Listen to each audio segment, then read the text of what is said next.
Hello and welcome back to Ross Taylor Woodworks. This time we've got an old pine primitive cupboard. This came out of the same barn as the Hepplewhite chest of drawers. It's from that same antique dealer. And this was already stripped a long time ago. Except for the doors. The doors weren't stripped. The rest of the cupboard was stripped. And I just did a little repair on the rest of the cupboard. And I stripped the paint off the doors. There's a lot of paint in the grooves here, but I can do some covering up of that. It was a couple coats of paint, like a green and a white enamel paint. And I stripped the paint off the doors. And then going to blend in the doors with the red wash that's on the rest of the cupboard. And I'll have to do some other touch-ups. But the main thing with this is to make a new base for it. The bottom of the feet here are all rotted out, and it won't even stand up straight. There was one previous repair done on this back leg, but the more I thought about it, doing the same repair on the rest of the legs would be very time consuming, and I'd have to somehow patch in and extend the legs down. And it'd be difficult to touch up and blend in with the red paint. And I think it would look terrible.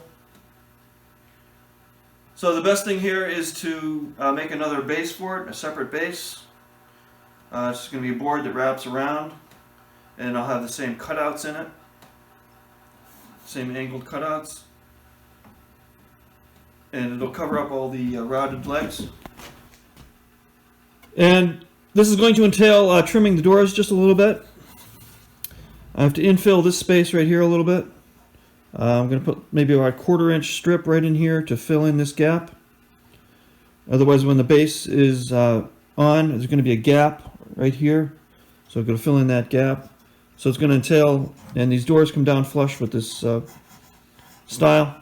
So I'm going to have to trim the doors up just a little bit so I can infill with the strip there.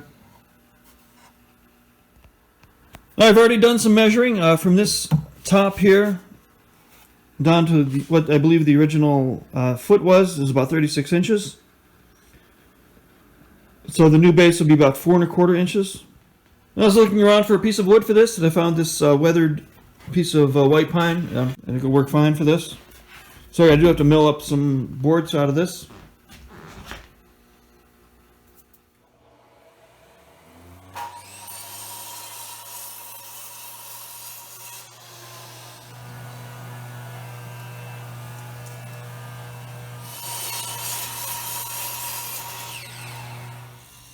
Okay, now I'm going to rough cut the pieces out. Now this is what piece got bound up. Just back it out carefully and then turn it over and then run it through from the other side.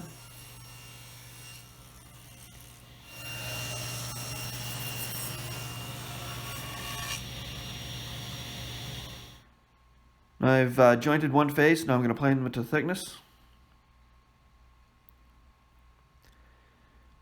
Joint one edge. And rip them to final width.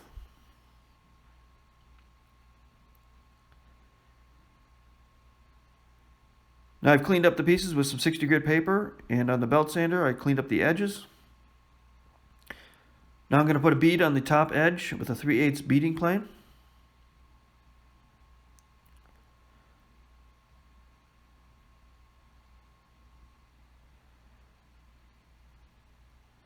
Now the previous repair on that back corner was not quite flush with the side of the cabinet.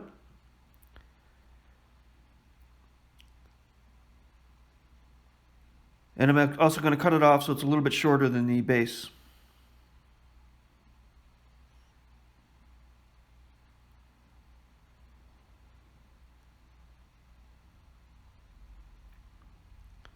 Now I've marked where the top of the base is. I'm going to square it down the sides. Same thing on both sides.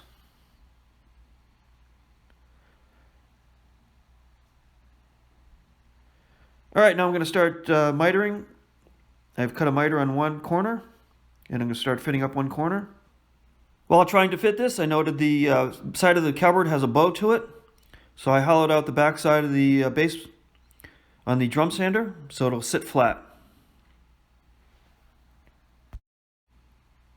Now I'm going to line up the one corner and hold it with a clamp.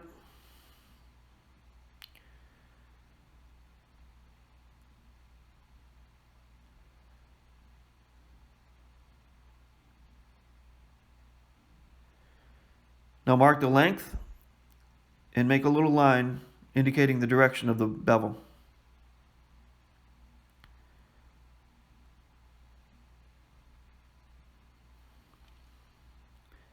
Now I'll fit up the other corner. Now the same thing on this side. The side of the cupboard has a little belly to it.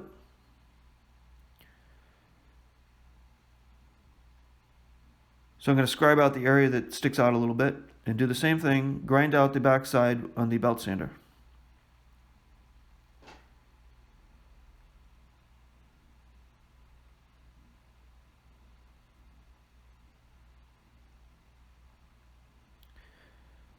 Now I've got all the corners fitting. I'm going to glue it up and fit the corners together and nail the base into place.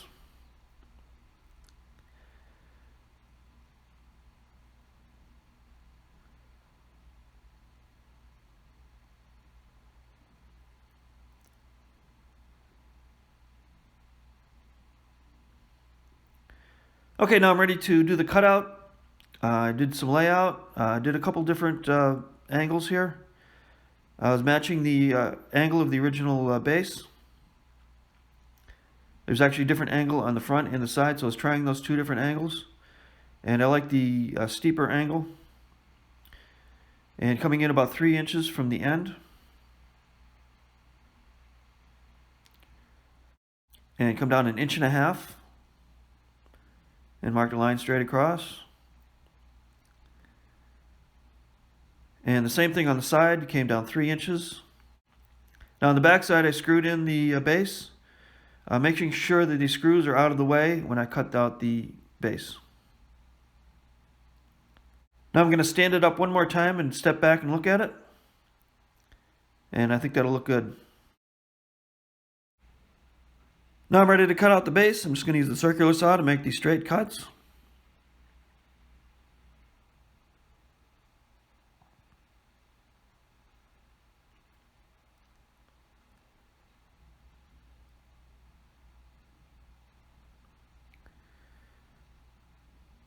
And then do a plunge cut along the top.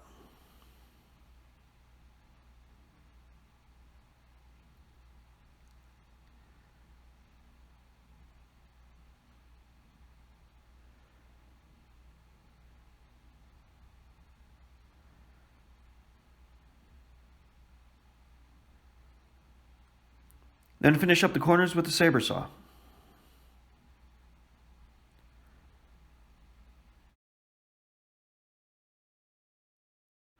Now on the sides, I'm going to use the saber saw only, since it's awkward making a cut on the vertical.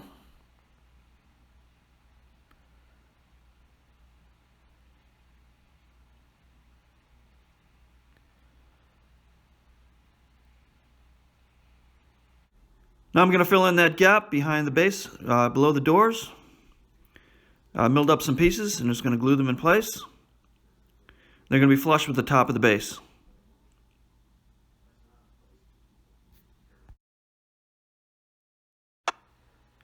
Now I've got to cut the doors down. I have to cut about 1/2 inch off the bottom. I've got one door fit. Now I'm going to work on the second one. Now what I did here was make, it's called a gauge stick, to match the new height of the door. So I've got a little space top and bottom. And I'm going to line it up so there's a little space at the top and bottom. Mark the hinge locations.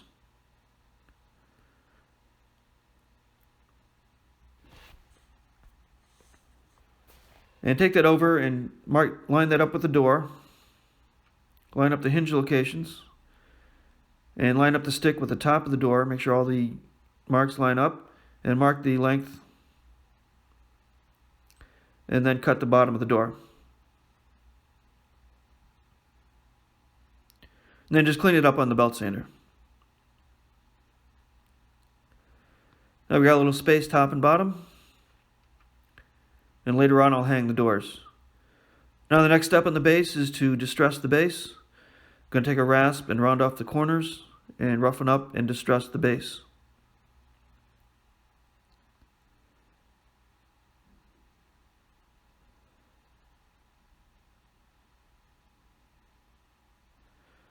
Then do a light sanding, first with some 100 grit, and then finish off with some 120 grit.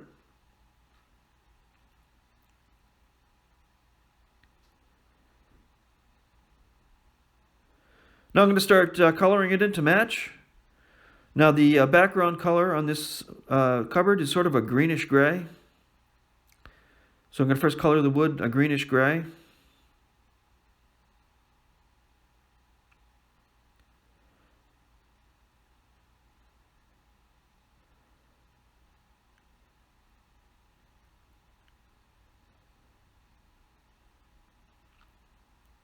I'm going to let that dry. Then I decided after that to put a little bit of red mahogany dye. And we're actually pretty close to the color. But it needs just a little bit more red. But first I'm going to put a couple coats of shellac on the entire cupboard. Now I'm going to go back in and add a little more color to the base. Just adding a little more red to it.